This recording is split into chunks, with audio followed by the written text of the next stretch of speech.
Hey everyone, welcome back to the My Coach for Life YouTube channel. Now, I've been asked a lot over the last couple of weeks. Adam, you seem to be posting a lot more YouTube videos, or posting YouTube videos, should I say. Why? At the grand old age of 40, why have I decided to create my own YouTube channel?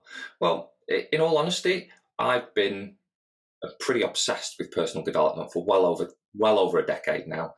I love personal development. I love understanding how humans work, how the brain works. I'm obviously a professional coach, so that goes hand in hand, you'd expect with that. And one of the things that I've realized is that you don't know what you don't know. And all the way through our kind of formative years, our education, not rightly or wrongly, but we don't actually get taught some of the basics of what it means to be a human. And I believe that we all should have that basic understanding just to help us maneuver through life. Hence, me creating content all about various different things, all things personal development. So if you wondered why all of a sudden, that's the reason why. I genuinely believe that we all have a right to have a basic understanding of what it means to be a human being and how we work. Not at a deep psychological level, but there are just some great people out there who've done amazing research, and it's all there. However, if you don't know it's there and you don't know what you don't know, then generally speaking, you're not going to go and look for it and find it. So hopefully this YouTube channel will provide some knowledge, some information that will just help you maneuver through life a little bit better or easier, or do things that you want to do. Okay, so today's topic, if you like, I often hear people say things along the lines of, I'm not very good at. Now, could be, I'm not very good at reading. I'm not very good at DIY. I'm not very good at painting. I'm not very good at writing. I'm not very good at doing YouTube videos. Whatever it is, I often hear this. Not predominantly adults. I work with adults, so I hear that from adults quite a lot, whether in a one-to-one setting or when I'm facilitating a number of groups that I facilitate. Well, so what? Well, what I usually find is if I ask the question, what makes you think you should be good at reading, DIY, tech, social media, I kind of get this tumbleweed moment. Well, yeah, why do I think I should be good at that? And what I'm getting at, what we end up discussing and exploring, is how much time and effort and energy and maybe investment in money have you put into being great at reading, or being great at writing, or being great at DIY?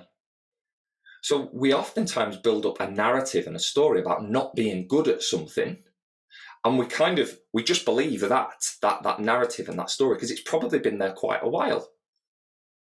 And in actual fact, if you just take a step back and look at that in isolation, oh, look at that, I could put the world, look at that. Interesting. If you look at that in isolation, what you might find is actually, I've been believing this story, this narrative for quite some time, but I haven't actually put the time and energy and effort in to being good at that thing that I perhaps like to be good at. Well, why is that important? Well, for a number of reasons. If you believe that narrative and that story for so long, you believe it to be true, which is what happens with an awful lot of us. We start to believe that thing is true, that we're not very good at that thing, but we haven't actually dedicated time and effort and all that kind of good stuff to it. Now that takes an amount of, it can be quite emotionally draining, because we start to believe it, we start to feel maybe sad, or that we're not very good at things, because we can pick that experience up and say, well, I'm not very good at this thing over here, and all of a sudden you're telling yourself you're not very good at much. Okay, so that's why I think this is an important thing to kind of clock yourself with and really sit with, well, where do I say that? And is it realistic? Am I not very good at that? And I've practiced for hours and hours and hours and hours. I've gone and sought help. I've studied for it. I've invested some maybe equipment or tools or whatever it might be. Because if you haven't done all that sort of stuff, you're kind of beating yourself up for no particular reason other than this story that you've built up that you're now believing to be true. And I want to share a little story, a personal story, to try and bring some context to this. I told myself for a long time, I'm just not an academic person. I'm not very academic. Okay. And that had a number of impacts on me in my life as a young adult. I believe that to be true. So anytime anything came up where I needed to really focus on writing something or reading something, my immediate thing was, I'm not very good at this. Now, there was a couple of reasons for that. If I look back, both my brother and sister went to university, both studied into further education straight from school. I left school and went into full-time employment. So part of my narrative was built up around, I'm not very good at exams, I'm not very good at academic stuff, because I was watching my siblings go off and it seemed easy. And my sister can read a book and she can remember dates and numbers and times and all sorts of things in history.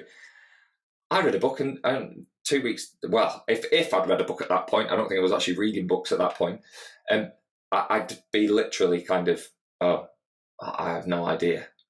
Now, so that was where I think my story began. Then I went into full-time employment, as I said, so no academic, very practical employment. I was doing a number of different things, and now I'm saying this out loud, I was learning different things along the way, but it wasn't maybe perceived to be academic learning. I was learning on the job. I was learning to do my trade, my craft, etc., etc. And then, I can't remember how old I was, but I went to do my professional qualification. I was very fortunate that the employer at the time invested in my professional qualification for me. And I'm not going to lie, I really, really struggled with it. And when I was writing the notes for this video, I kind of went, well, of course I struggled with it, because I'd not studied for, I don't know, maybe 10 years at that point. I'd not picked up a pen. I'd not written an essay, an assignment. I'd not researched anything. And I remember the first day I did a mock paper, and it literally, I think it was a Saturday, and it literally took me all day. And I was getting frustrated. I was getting angry. And I was just, why am I doing this? Why on earth am I doing this? All the while thinking, well, this should be easy, because I've seen other people, I've seen my siblings go off. There's loads of people go off and do this. But I haven't actually done any of that for such a long time. There was no perspective there for me. I was just getting more and more frustrated and thinking, why on earth am I doing this? I then failed some of my exams. So I ended up doing 17 3-hour exams instead of 15. Even at that point, I would have still said, I'm not an academic person. I'm not academic. Even after doing all those exams. The other thing then to throw in the mix with this is my belief around what academic meant. So I believed it was, being able to study with ease and writing easily and, being very academic. I think I had this belief that I wasn't, because of the type of person I was, and that these other people who just find it dead easy to sit down and write and articulate and do really well in exams and do research and then articulate that in a really good way that an examiner reads it and goes, great stuff. So if I build all that big picture up, the reason I'm sharing this with you, I built all that up, and then the narrative was, well, I'm not very academic. I failed some exams. My brother and sister went off straight out to school and got their degrees, etc., etc. Now, if I fast forward 40 now, am I an academic person now? My first question would be, what do you mean by academic? I read most days. Not the fastest reader in the world. I just enjoy reading. As I said at the beginning of the video, I love personal development. I love learning about humans. I love understanding why we do the things we do. Does that mean I'm academic? I don't know. Do I particularly enjoy writing?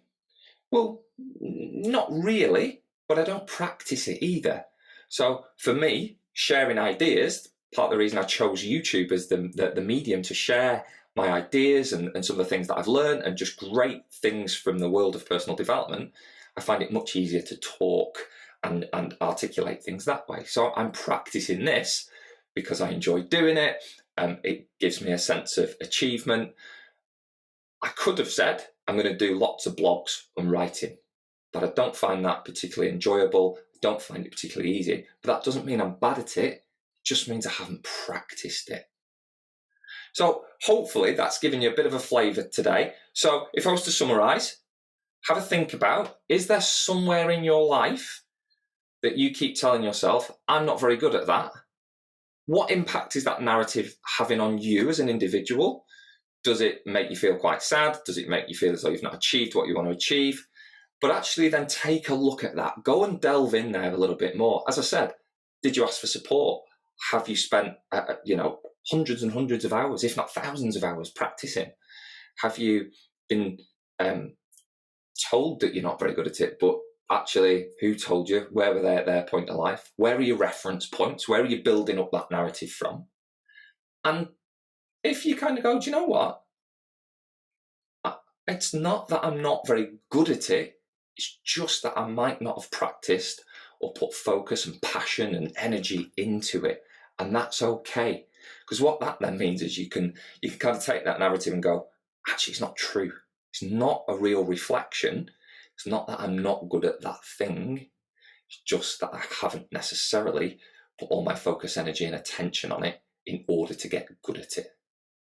I hope that's been useful. I would love, absolutely love, if you're finding that these short videos are useful and you're gaining something from them. Love to subscribe. Oh, can't get my words out. Subscribe, like, share. You know, if there's other people in your network, in your life that you think would value this information, please hit the subscribe button, and I will see you again very, very soon.